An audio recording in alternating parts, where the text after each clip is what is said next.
Florida Congressman Greg Steube forced to miss last night's State of the Union address as he continues to recover from injuries sustained after falling off a ladder at his house in Florida last month.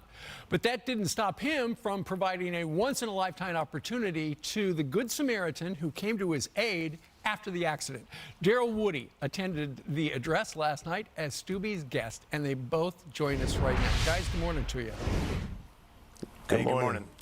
Congressman Steube, this is the first time you have been on television since the accident. I know you were up on a big ladder. I haven't been on TV in 3 weeks, so glad to be on with you guys. It's great to finally hear the story. What happened?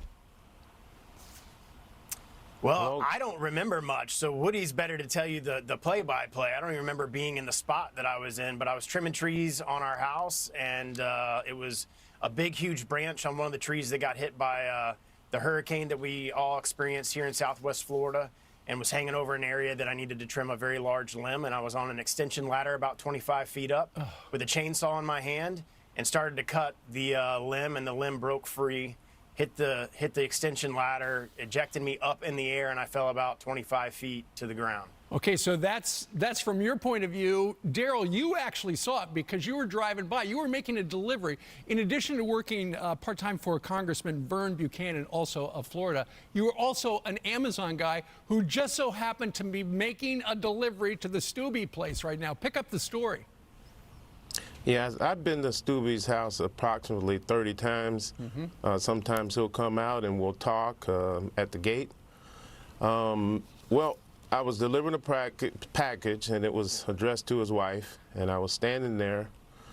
I put the package down, and I heard the chainsaw going, but I didn't particularly know that it was Congressman Steube. I thought it was a lawn service. Yeah.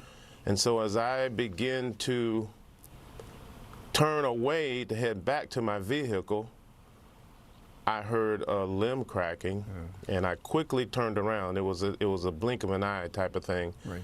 And as it was cracking, hit the ladder, and then, of course, Steube, which he made small eye contact with me, but it was so immediate. Yeah. And I kind of didn't figure that looks like Steube, but I seen him through the branches. Right. So he went upwards, and it was pretty high, and I really visioned that he that he had wings. He was so high, and like the wings of an angel, so to say. Sure. And it was lucky that you were there because you immediately called the ambulance, and they were there in no time. Congressman, what is the extent of your injuries right now? Because you're not in our nation's capital because you invited Daryl to the State of the Union address, but you've got to be down there for rehab, right?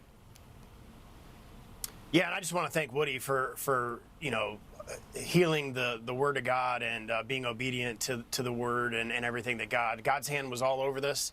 I suffered a concussion. I tore the ligaments in my neck. Thankfully, I was able to take the neck brace off that I've had on for 3 weeks yesterday. Today's 3 weeks from the day of the incident. I have a punctured lung, so I can't fly. I won't be able to fly until March. I've got another 3 or 4 weeks, and then I cracked my pelvis. Thankfully, I didn't have to require surgery. I went in and they put me under to try to see if there was some movement in that hip socket area where the crack is. And thankfully there wasn't, so I don't have to have surgery, but I'm non-weight bearing on my right side for another 3 to 4 weeks. So from head to hip, I've got injuries, but through God's grace, I'm healing every day. And thanks to Woodie being there and seeing and being obedient and calling the ambulance, I was very quickly got some of the best care at Southwest Florida at Sarasota Memorial Hospital. That's great. And Daryl, the silver lining is you knew him before, but now you've become very good friends, right? Yeah, pretty good friends with Greg and his family, and I've been to his house a couple times. Like I said, the biggest part is listening to the Spirit speak to you concerning that situation. So I had some insight on kind of like what to do and all. So it wasn't just me alone, it was from the help of God, if you could understand that. Well, I completely understand. You were his guardian angel. And Greg, we are so glad that you are on the mend. Any chance you're going to be able to play in the congressional baseball game this year? You're going to have to sit this one out. That is June 14th, and I have every anticipation of being on the mound for the Republicans. I'll spend March rehabbing, and then April I think we'll start doing the baseball thing. But I have every anticipation. I talked to the surgeon yesterday, and he says he doesn't see any problem with me being on the mound. Well, you're going to have to invite more home runs to come for this Republican. That's right. You made history there. You're going to have to invite Daryl to the big game in D.C. Guys, thank you very much. It's really great to hear the story Good to see you finally. guys. And we're glad you're on the mend. Thanks, guys. Thank you. Thank you. All right. 14 minutes now before the top of the hour. Janice, that is such a good story.